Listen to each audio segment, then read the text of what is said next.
Newark Muralist, my experience. Well, if I was to describe myself, I would just say that I'm a Christian artist. Uh, I'm a man of faith. My ministry is my art. So everything that I put into my art has a spiritual background or nature. Although you don't see a lot of spiritual icons in my art, but everything that I do comes from a spiritual perspective, irregardless of the subject matter. I always have that spiritual slant to it. Well, I guess my favorite artist of all time is Pablo Picasso, Jerry Gant, Kevin Darmain, um, Joel Lopez. These are all artists from Newark that I truly admire, and I truly follow their work. I believe I started working with Rodney, uh, must have been back in 2011, and I met him because I was doing a mural project on Halsey Street. Inside of the city that most people just don't know about. So, for example, this one here is the old Bear Stadium, which is going to be torn down and soon to be replaced by a new skyrise. But at the time in the 90s, this was something that came up. It was, had a positive spin on it. It was something bringing a baseball team to Newark for Little League, a minor league, I'm sorry, and they kind of trying to get the community to come out and be a part of that. So again, a lot of people wouldn't even know this, and once the stadium is gone, it's going to be kind of lost in time and lost in history.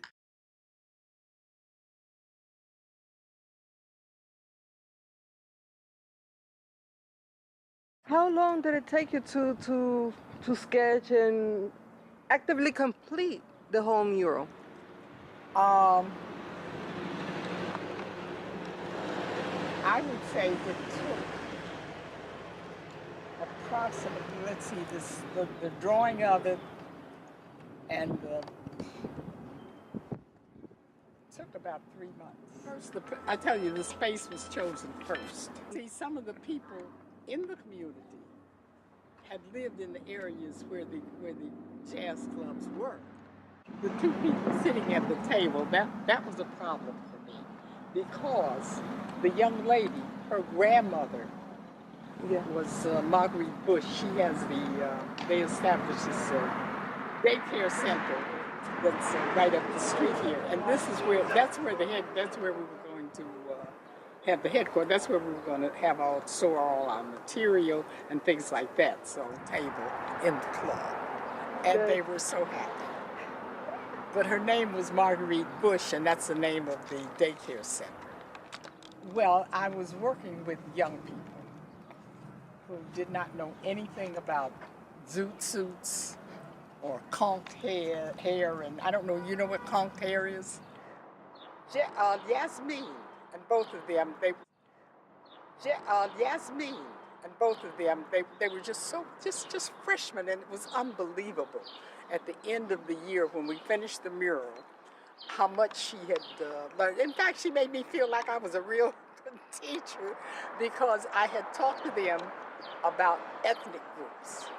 And I explained to them in a painting, you can't stand there and say, well, this one is Asian, and this one is Puerto Rican, or this one is Spanish, this one is this. I said, you have to get what is characteristic of those people so that you say it in your painting. And that Yasmin, she got it. She just amazing. Thank you, Professor Ann Englert and Professor Rodney Gilbert, and everyone who made this project possible.